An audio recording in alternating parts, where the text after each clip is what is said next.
হাসান যেন মা বলে ডাকতেছে রে, হোসেন যেন মা বলে ডাকতেছে।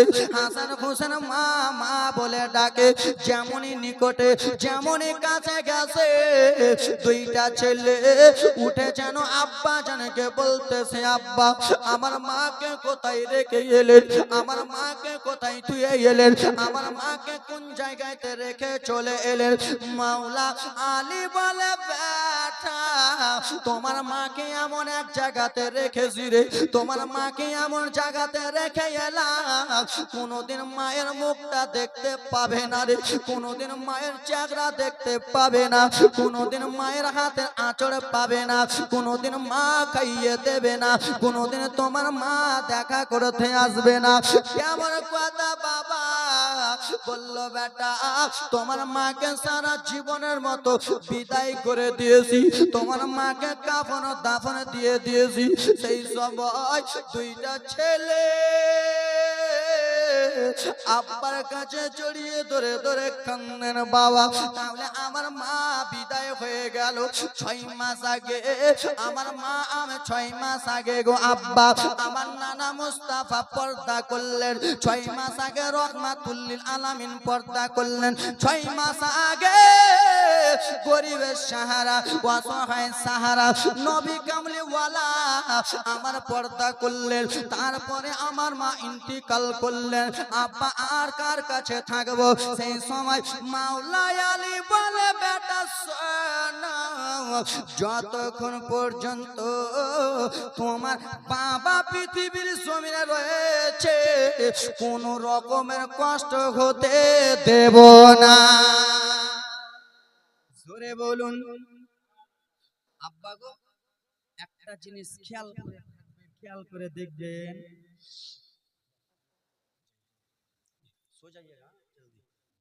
ব্রাদার মুসলমান বক্তা সাইদ ইসলামদের আসল জিনিস হলো ঘুম। ঘুম ঘুম যদি হয় একটা বক্তা একটা সাইদ ইসলাম একটা মৌলানার জন্য কমসে কম 4 ঘন্টা ঘুমের দরকার। 4 ঘন্টা না ঘুমালে গলা ফেটে যাবে, শেষ হয়ে যাবে। তো ব্রাদার মুসলমান যাক বলার উদ্দেশ্য এটা, এ আব্বা আপনারা একটু লক্ষ্য করে দেখবেন, মা যদি মারা যায়, মা যেই মা 9 মাস 10 দিন গর্ভে রেখেছে, যেই মা কত কষ্ট করে মানুষ করেছে, যেই মা আপনার আমার শীতের রাত্রিতে মা জননী পুষ মাসের ঠান্ডাতেই যেই মা আপনাকে আমাকে নিজের সিনাতে লাগিয়েছে, আপনি আমি প্রস্রাব করে দিয়েছি, মা ভিজা জায়গাটায় শুয়েছে, ওই মা আমার যদি মারা যায় তো ব্রাদার মুসলমান কান্না করব কি করব না? করব না গো, সবাই কান্না করব। কেন বুকেতে রাখো মা, মুখেতে ডাকি মা, মাগো তুমি আমার জান কোনো দিন ভুলো না। জোরে বলুন, মুখেতে ডাকি মা, বুকেতে রাখো মা, মাগো তুমি আমার জান কোনো দিন ভুলো না, মাগো তুমি আমার প্রাণ কোনো দিন ভুলো না। 10 মাস 10 দিন পেটে তুমি ধরেছিলে, শীতের রাত্রিতে মা কত কষ্ট করিলে, ঠিক কিনা বাবা? মা ফাতেমা হাসনাইন কারিমাইনকে পেটে রেখেছিল, তাই জন্য কোন কবি বলে 10 মাসে 10 দিন পেটে তুমি ধরেছিলে, শীতের রাত্রিতে মা কত কষ্ট করলে, মাগো তোমার দুধের রেট কবু শোধ হবে না, মাগো তোমার দুধের দাম কবু শোধ হবে না। মুখেতে ডাকি মা, বুকেতে রাখো মা, মাগো তুমি আমার জান কোনদিন ভুলো না। জোরে বলুন। এতক্ষণ মেহফিলটা গোছালাম, তারপরে এত হাল্লা কেন? আল্লাহ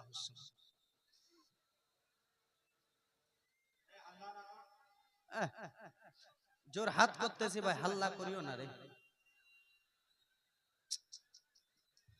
সুবহানাল্লাহ। এই কমিটির লোকগুলা ওখানে আছে তো কেন এরা তো চলে যাচ্ছে?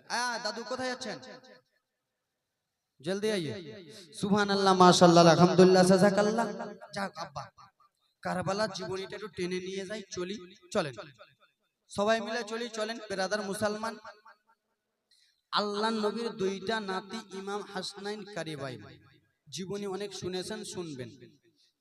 হাসান হোসেন আস্তে আস্তে আস্তে আস্তে বড় হয়ে যায়। 1 বছর, 2 বছর, 7 বছর, 9 বছর, 11 বছর করে। তো আব্বা আমার, বাড়িতে যদি যুবক ছেলে থাকে তো বিয়ে দিতে হয় কি হয় না? হয় না আব্বা? বাড়িতে যুবক ছেলে থাকলে বিয়ে দিতে হয়। আপনারা আমার ওই কথা কেন বলছো? এত কথা বললে নেমে যাবো আমি,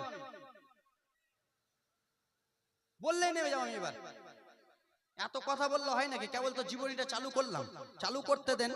12:30টা পার হবে, তারপরে যত কথা বলবেন বলিয়েন, আর মানা করবো না। স্টেজে উঠে যদি বেরাদার মুসলমান এদিক ওদিক করেন তাও কিছু বলবো না, কেন যে আমার কাজটা আমাকে আগাতে দেন, জীবনীটা আগাতে দেন, নাহলে জমবে না। তো বাবা, আস্তে আস্তে ছেলে পিলে বড় হলে বিয়ে দিতে হয় কি হয় না? হয়। তো হাসান বড় না হুসেন বড়? হাসান বড়। হাসান হাসান হাসান। আরে বেরাদার মুসলমান, এখানে এটাও জীবনী আছে। ইমাম হাসান বড় না হুসেন বড়? এই বেরাদার মুসলমান কম্পিটিশন চলতেছিল। আল্লাহর নবী বলল হাসান হুসেন কে বড় আমি বলতে পারবো না, আল্লাহ ফয়সালা করে দেবে। এটাও আল্লাহর ফয়সালা এসেছিল, কিন্তু 3 দিনও হবে না, 5 দিন লাগবে। এ আব্বা আমার, ইমাম হাসান রাদিয়াল্লাহু তাআলা আনহু আস্তে আস্তে যুবক হলো, বড় হলো। ইমাম হাসানের বিয়ে দেওয়া হলো কার সঙ্গে? সোহরবানু। কার সঙ্গে? সোহরবানু। তো বাবা, দুইটা ভাই তো কয়েকটা বছরের ছোট বড়, 2-3 বছরের ছোট বড়, বেশি নয়। তো ইমামে হাসান যখন বিয়ে শাদী করলেন, মা এ মা তোমরা একটু শুনো, বিহারের মা একটু শুনে যাও। ইমাম হাসান যখন বিয়ে শাদী করলেন, থাকতে লাগলেন, তো ইমাম হুসেনকে বলল, ভাই রে তুমি আর কি করবা ভাই, তুমিও বিয়ে শাদী করে নাও। তো ইমাম হুসেন বিয়ে করলেন। এ আব্বা, কোন কিতাবে প্রমাণ পাওয়া যায় ইমামে হুসেন বিয়ে করেছিল দুইটা, একটা হলো সোহরবানু, একটা হলো হাসান বানু আর ব্রাদার মুসলমান, আর একটা হলো আব্বা আমার জায়গা, দুইটা। তো আব্বা আমার ওদিকে না যায়, তাড়াতাড়ি করে জীবনী নিয়ে চলে যায়। আল্লাহর নবীর দুইটা নওয়াসা আস্তে আস্তে বড় হলো, বিয়ে শাদী করলেন। তো বাবা, আপনারা জানেন আলেম ওলামা এখানে বসে আছেন। আমিরে মুয়াবিয়া একজন আল্লাহর নবীর সাহাবীর নাম। যারা আল্লাহর নবীকে নূরের নবী, ইলমে গায়বালা নবী মানেন না, তারা বলতে পারবেন না, কেন আমিরে মুয়াবিয়াকে তারা এটা ওটা বলবে। কিন্তু আমাদের সুন্নিদের আকীদা, আমিরে মুয়াবিয়া একজন আল্লাহর নবীর সাহাবী, সাহাবীয়ে রাসূল। তো আব্বা, সেই আমিরে মুয়াবিয়ার একমাত্র সন্তান, একটা বেটা, তার নাম হলো এজিদ। তার নাম হলো, কথা বলবেন, তার নাম হলো এজিদ। তো আব্বা এজিদ লম্বা,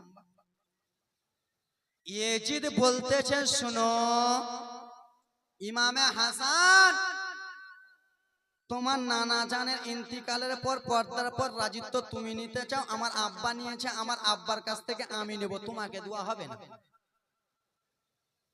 সেই সময় বলা হলো, এ ইমামে হাসান, তুমি মা ফাতেমার বড় ভুল, শেরে খোদার বড় ভুল, মাওলা আলীর বড় ভুল, বিশ্বনবীর বড় নাতি।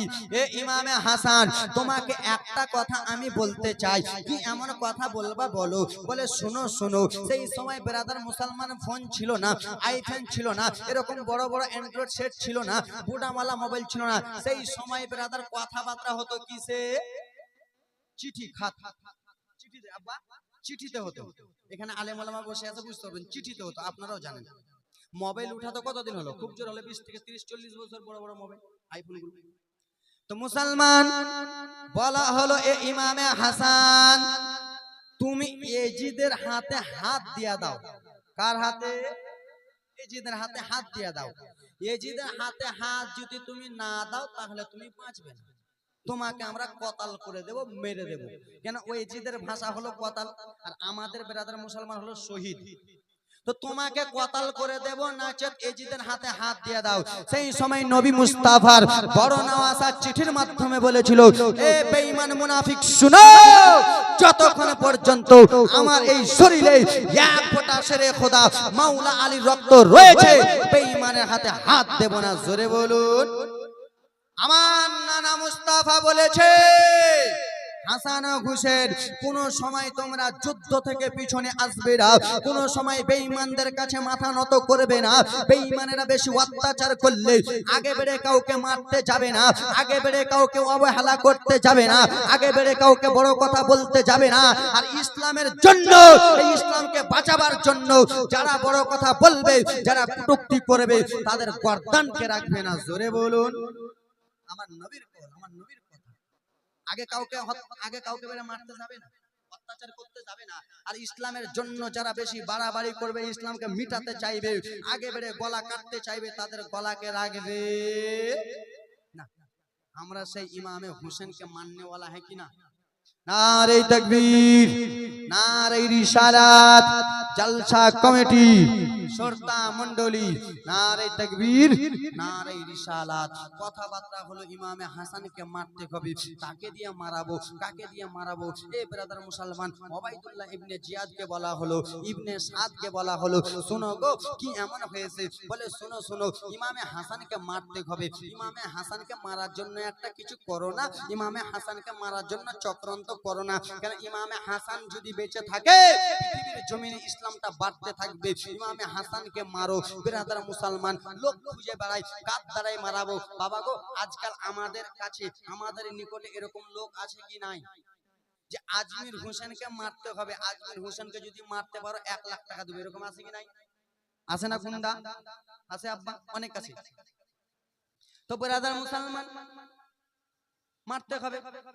তো এরকম লোকজন ঢুঁড়ে বেড়ায়, লোকজন ঢুঁড়ে বেড়ায়। লম্বা ঘটনা সংক্ষিপ্ত। একজনের নাম হলো মারওয়ান। কি নাম? মারওয়ান। মারওয়ান একটু ছুচকা দাড়িওয়ালা ছিল, দাড়ি অল্প ছিল, বয়স্ক লোক ছিল। কি ছিল? দাড়ি অল্প ছিল, বয়স্ক লোক ছিল। মারওয়ানকে ডাকা হলো, মারওয়ান রে কি এমন হয়েছে? এ মারওয়ান, তোমাকে একটা চাকরি দেব, একটা কথা বলবো। কি এমন কথা? ও একটা লোককে মারতে হবে, একটা মানুষকে মারতে হবে। 5 পাঞ্জাতনের জন্য, 5 পাঞ্জাতনের মধ্যে একজনকে মারতে হবে। সেটা কে গো? সেটা কে বলো না? বলে সেটা হলো শেরে খোদা মাওলা আলীর বড় বেটাকে তোমাকে মারতে হবে। তুমি পারবে? মারওয়ান তখন বলছে, না আমার দ্বারা হবে না। কথা বলবেন, আমার দ্বারা হবে না। এ মারওয়ান, বাড়ি দেব, গাড়ি দেব, ধন দেব, চাকরি দেব, টাকা দেব, পয়সা দেব, শুধু মারতে হবে। তুমি একটু ভাবো। এ ব্রাদার মুসলমান, টাকার লোভ বড় লোভ রে বাবা। টাকার জন্য আমরা বাপকে খুন করি, টাকার জন্য ভাইকে খুন করি, টাকার জন্য গ্রামের মালিককে খুন করি, টাকার জন্য মাকে খুন করি, টাকার জন্য নিজের স্ত্রীকে খুন করি, টাকার জন্য যিনি বাপ আমাকে জন্ম দিয়েছে সেই বাপকে আমরা আজকাল কেটে দিই। মারওয়ান প্রথমে বলল, মারতে পারবো না, নবীর বংশধরকে মারা আমার দ্বারাই সম্ভব নয়। আমি যদি হাসানকে মারে তাহলে রোজ হাসরে ময়দানে কি এমন জবাব দিব? আমি মারতে পারবো না। বাবারে, মানুষের মন একবার পল্টায়, একবার হ্যাঁ হয়, একবার না হয়। হ্যাঁ কি না? কুটুম বাড়িতে গেলেন, কুটুম বাড়িতে যে বলল, এই দুটা ভাত খেলাম, না না খাবো না, খাবো না। দুটা খেলাম, খাবো না, খাবো না, কিন্তু ওর পেটে ভুক আছে। হ্যাঁ, এরকম করে কিনা? খাবো না, খাবো না। আবার বেশি একটু এদিক ওদিক করলে বলে, দাও দুটা দাও, দুটো দানা খাওয়ার মানে 1 থালি মেরে দিব। আছে কি নাই? এরকম আছে না? মারওয়ান বলছে, মারবো না, মারবো না, আমি মারতে পারবো না। বলে, মারওয়ান, বাড়ি দিব, গাড়ি দিব, টাকা দিব, ধন দিব, পয়সা দিব, তুই বড় লোক হয়ে যাবি। বলে, ঠিক আছে তাহলে মেরে দেবো। কত লোভ খোর আছে না বাবা? এরকম লোক আছে। মারওয়ান বলল, শোনো, আমি ইমামে হাসানকে মারবো রে। ঠিক আছে ঠিক আছে, আমি ইমামে হাসানকে মেরে দেব। বাবা এবার দেখেন নবী মুস্তাফার বড় নওয়াসাকে কেমন করে শহীদ করে দেবে। মারওয়ান রাত্রে বেলা বাড়িতে গেল, বাড়িতে যাইয়া চিন্তা করে কেমন করে আমি ইমামে হাসানকে মারবো রে, কেমন করে আমি ইমামে হাসানকে মারবো। চিন্তা ভাবনা করতে করতে বাবা একদিন ঘটনা, ইমামে হাসানকে মারার জন্য মারওয়ান সকাল সকাল বার হয়ে গেছে, গ্রামের দিকে রওনা হয়ে গেছে। কেন গ্রামে যদি কোনো গুন্ডা পাওয়া যায়, গ্রামে কোনো গুন্ডি পাওয়া যায়, গ্রামে কোনো কুটনি মহিলা পাওয়া যায়, গ্রামে কোনো কুটনা মহিলা কোনো কুটনা পুরুষ পাওয়া যায়, ও আমার বাবা মারওয়ান চলে যায় একটা গাছের তলাতে, একটা মহিলা বসে রয়েছে, মহিলাটা কান্না করে। মারওয়ান গেল, যাওয়ার পরে বলে মারে তুমি কিসের জন্য কান্না করো রে মা, কেন তুমি কাঁদো রে মা, তোমার চোখে জল কেন রে মা। বয়স্ক মহিলাটা বলল বেটা আর কি বলবো, কেন তোমার কি দুঃখ হয়েছে, কেউ মারা গেছে নাকি বলো। বলে না না বেটা আমার কেউ মারা যায় না, আমি এই জন্য কান্না করি। কেন বলো। আমার বাড়ির আশেপাশে সবারই একতলা দুইতলা বাড়ি, সবারই বড় বড় বাড়ি, টাকাওয়ালা পয়সাওয়ালা লোক, আর আমি গরিব মহিলা, একটা গরিব মহিলা, ওদের দেখে আমার হিংসা হয়, তাই জন্য আমি বসে গাছের তলাতে কান্না করি। ঠিক কিনা এ আব্বা, ঠিক কিনা?